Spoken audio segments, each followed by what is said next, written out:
ओम नमः शिवाय। श्री शिव महापुराण उमा संहिता 38वां अध्याय सत्यव्रत त्रिशुंक सगर आदि के जन्म के निरूपण पूर्वक उनके चरित्र का वर्णन। सूत जी बोले, तदंतर सत्यव्रत उनकी सेवा के उद्देश्य से तथा कृपा से और अपनी प्रतिज्ञा से विश्वामित्र की पत्नी का भरण पोषण करने लगा। हे मुने, वह मृग, वाराह, महिष तथा अन्य वनेचर जंतुओं का वध कर उनका मांस नित्य विश्वामित्र के आश्रम के समीप रख देता था। इधर त्रयारुणी के वन चले जाने पर मुनि वशिष्ठ यजमान तथा पुरोहित के संबंध से उनके तीर्थ, पृथ्वी, राज्य तथा अंतःपुर की रक्षा करने लगे। सत्यव्रत के वचन से अथवा होनहार की प्रेरणा से वशिष्ठ जी उसके प्रति अधिक क्रोध रखते थे। इसी कारण से पिता के द्वारा राज्य से अपने पुत्र के निकाल दिए जाने पर भी मुनि वशिष्ठ ने मना नहीं किया था। यद्यपि पानी ग्रहण क्रिया की समाप्ति सप्तपदी पर होती है, इससे पूर्व कन्या ग्रहण विहित है, तथापि इसी बहाने इसका व्रत हो जाएगा। इस प्रकार के वशिष्ठ जी के आशय को सत्यव्रत समझ नहीं सका। वशिष्ठ जी ने सोचा कि ऐसा करने से पिता भी प्रसन्न हो जाएंगे और इसके कुल की निष्कृति भी हो जाएगी। इसलिए पिता के द्वारा परित्याग करने पर भी वशिष्ठ ने उन्हें मना नहीं किया। उन्होंने सोचा कि उपांशु व्रत पूरा हो जाने पर मैं स्वयं इसका अभिषेक करूंगा, इसलिए उस समय मुनि ने कुछ नहीं कहा।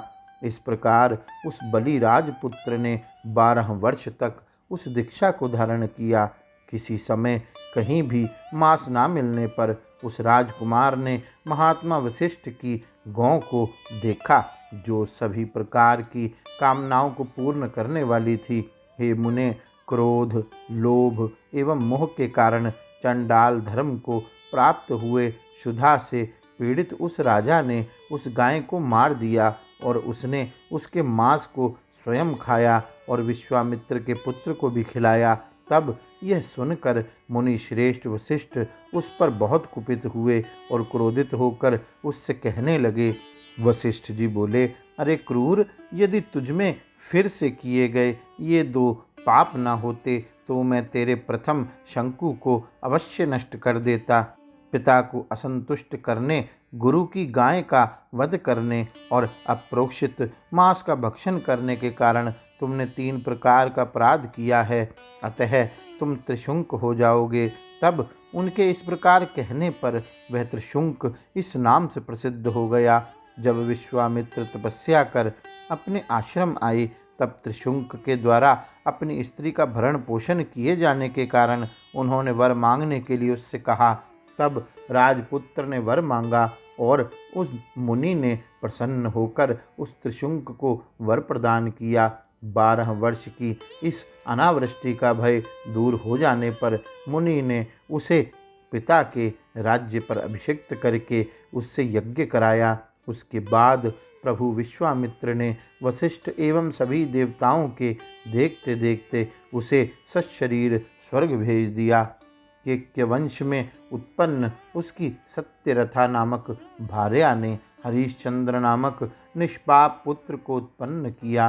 वे ही राजा हरिश्चंद्र त्रिशुंक के पुत्र होने से त्रिशंकव भी कहे गए हैं। ये राजसूय यज्ञ के कर्ता और चक्रवर्ती राजा के रूप में प्रसिद्ध हुए।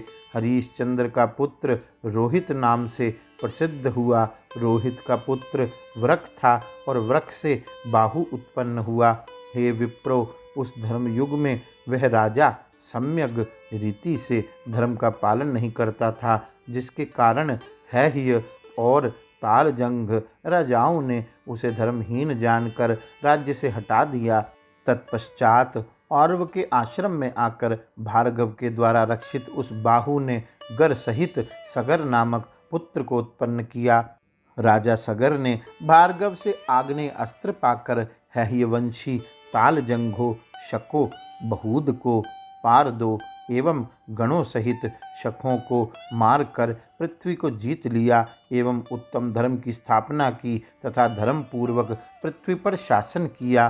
शौनक बोले, हे सूत जी, वे सगर क्षत्रिय बाहु से किस प्रकार घर के सहित उत्पन्न हुए और उन्होंने किस प्रकार सभी को जीता, इसे विस्तार पूर्वक कहिए। सूत जी बोले, हे मुने, परीक्षित पुत्र जन्मेजय के पूछने पर वैशंपायन ने जो कहा था उसी को मैं कह रहा हूँ, आप एकाग्रचित्त होकर सुने।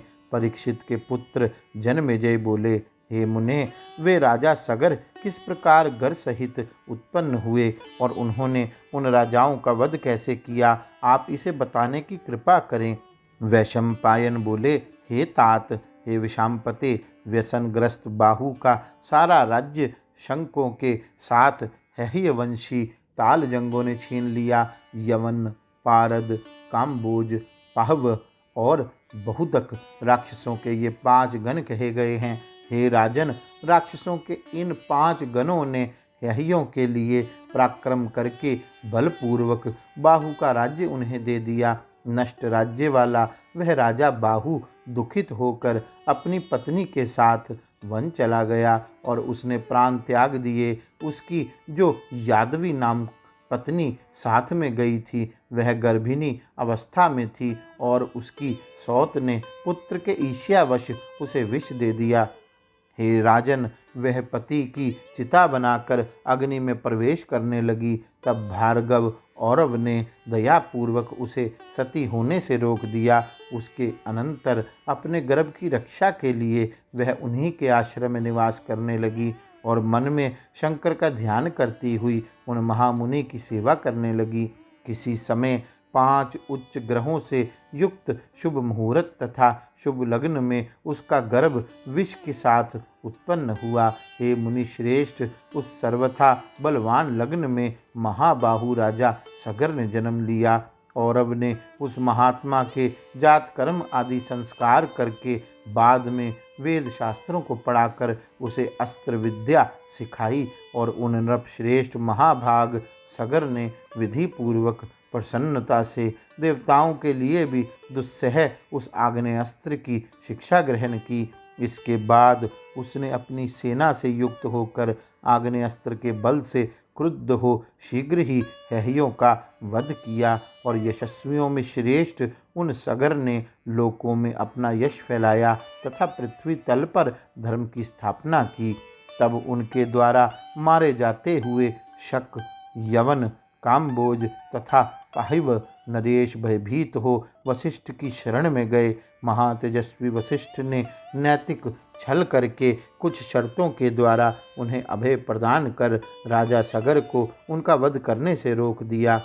सगर ने अपनी प्रतिज्ञा और गुरु के वाक्य को ध्यान में रखकर उनके धर्म नष्ट कर दिए और उनके केशों को विरूप कर दिया। उन्होंने शकों का आधा सिर और यवनों तथा काम्बोज का सारा सिर मुंडवाकर उन्हें छोड़ दिया। उन महात्मा ने पारदों का केश मुंडवा दिया तथा पाहवों को दाढ़ी मूछ धारण करा दिया और उन्हें स्वाध्याय एवं वष्टकार से रहित कर दिया।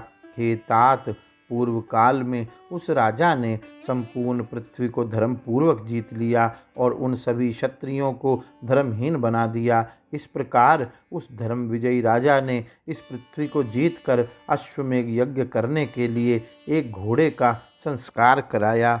हे मुने, अश्व को छोड़ दिए जाने पर वह पूर्व दक्षिण समुद्र के तट पर पहुंच गया। राजा सगर के 60,000 पुत्र उसके पीछे पीछे चल रहे थे। अपना स्वार्थ सिद्ध करने वाले देवराज इंद्र ने समुद्र के तट से उस घोड़े को चुरा लिया और उसे भूमि तल में रख दिया। तब महाराज सगर ने उस घोड़े को खोजने के लिए अपने पुत्रों से उस देश को सभी ओर से खुदवा डाला। तदंतर उन सब ने उस खोदे जाते हुए महासागर में विश्वरूपी आदि पुरुष उन प्रभु महर्षि कपिल को प्राप्त किया।